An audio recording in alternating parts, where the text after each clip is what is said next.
Hey there, it's Sunday morning and I just released the video on making the new desk for my office, the one with the computer inside. I started building that weeks ago, and I actually finished it a couple weeks ago, and I've been sitting on the footage not wanting to edit it. It wasn't the editing part so much, it was the release part because you got to come up with a thumbnail that's going to attract attention and a title that's gonna, get people to watch it. And that's what I'm not looking forward to about releasing a new project. It's that, it's coming up with that part of it. I mean, the editing would be fine, but the release, and then if it doesn't do well, all your editing, time editing, which it took 2 days to edit that video. Yesterday was a solid day of voiceover, going down to the basement, recording some, coming up, editing that in, going back down to the basement, recording a bit more to fix what I didn't say or said wrong in the first part, coming up and editing that in, and so on and so forth. And before you know it, the entire day's burned up, and putting the finishing touches on and whatnot. Yeah, 2 days to edit the video. Almost 3 when you look at it, actually. So it'd be nice if the video does well, but like I said, it's all in your ability to make a thumbnail that attracts people and a title that hooks them in.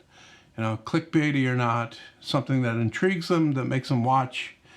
And I draw a blank whenever I think about that. Sometimes a better title will come to me after I release the video, maybe days after, but then by then it's too late, right? So anyway, so this is the next project. As you probably know, this is the new bandsaw, 12-inch bandsaw. What a 12-inch bandsaw is, it has 12-inch wheels. Somebody asked me that. Does that refer to this here, or does it refer to this here? Sometimes it can refer to the throat depth, but I always take it as the wheel size. So this has 12-inch wheels. And top wheel up here. This is the frame, by the way. And this is the first video.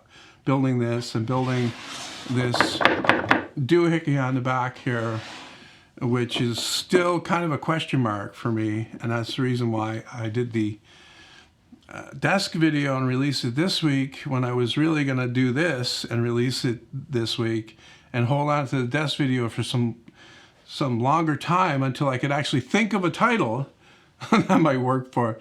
But this is too much of a question here with the tensioner, which is a quick release one. I want to get the wheels built and get a blade on here so that I can actually test that tensioner. Okay, and get the tensioner made, which is just a lever that levers this thing up, right? And there's a wedge that fits in here, plastic wedge, or it can be wood, right? But I'm going to be using plastic, that white slippery plastic, and you adjust the wedge back and forth to adjust the amount of force you put on the blade. And then this cutout here section is supposed to act as a spring. And when I designed this in SketchUp, I made it this size, and I figured there'd be enough flex here, but this is still, with Baltic birch plywood, this is still really stiff. Like, you can bend it down, but the real test will be putting the lever on and actually working it and seeing how the blade tensions, okay? Because I actually have space for another layer out here, okay?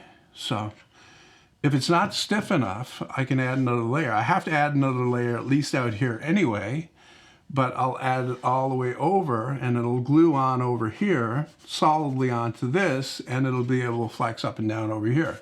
So this is a spring.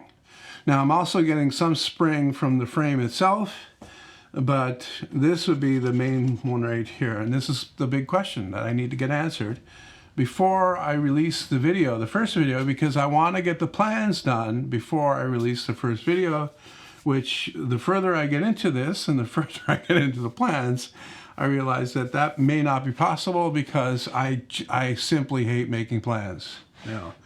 I hate it. I love designing the stuff, love building it. Like, If there weren't plans involved, this would already be sitting over there. There'd already be 4 videos that you could watch showing how I built this. Because it'd be sitting right over there. I'd be using it already. You know, it'd be starting to die over there already. But when their plans are involved, there's so much work to them and so many details to take care of that, like something like this, where you have a question mark about it, you don't know for sure, you definitely don't want to release plans with something that's not tested. And if I want to release the plans with the first video, I really need to get that tested, at least to see if it works. Okay? Because if it works, it works. With something like this, if it works, it works. All right? Another thing about the spring here is if this, you know, this is plywood, Baltic birch plywood, but, you know, the grain, some of the grain is going the wrong way. So you only got so much that's going the long way. This extra layer out here could actually be solid wood, which should have all the grain going the right way and have more springiness if needed. But I need to get the wheels made, the blade on, to test it. Okay? So yeah, that's what's holding me up there. Now the saw itself, I'll talk a little bit about that. You can see the size of it. It's not very big. It's not massively heavy. It's solid though. The design is based on similar design concept as my old bandsaw, which all the strength of the frame came from a single post that went along the side.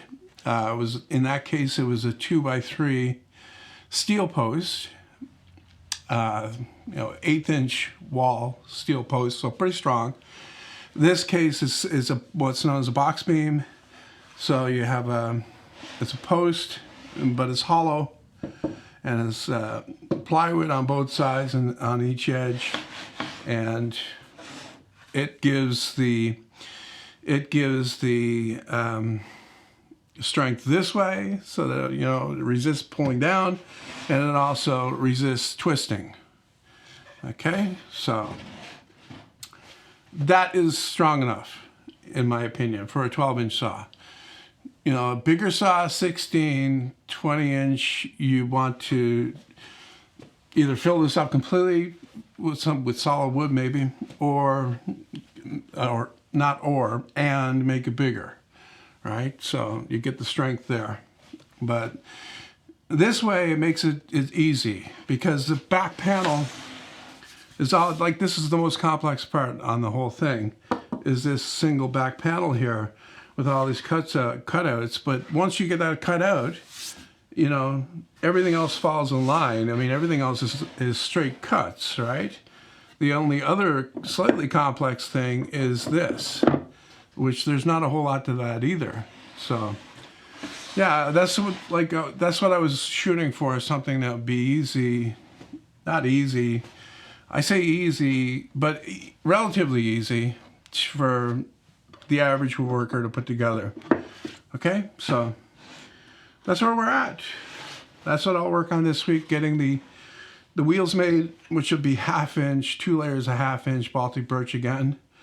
I would really like to have melamine, but then I was thinking, you know, Baltic birch, I got it, so maybe I'll try that instead. And I've got tires. Hang on. I've actually got real tires to go on there. Okay, these urethane ones. So, all set. All set to get it done. Like I said, it'd be already done. Other than I want to make plans for it. Which, I'm seriously thinking about stop making plans, to be honest, because there's, you know, it's almost like a prison sentence, sitting down to make plans. Sucks all the fun out of the project. Every project that I make that has plans, it kills the project for me. I know it's not all supposed to be fun and games for John.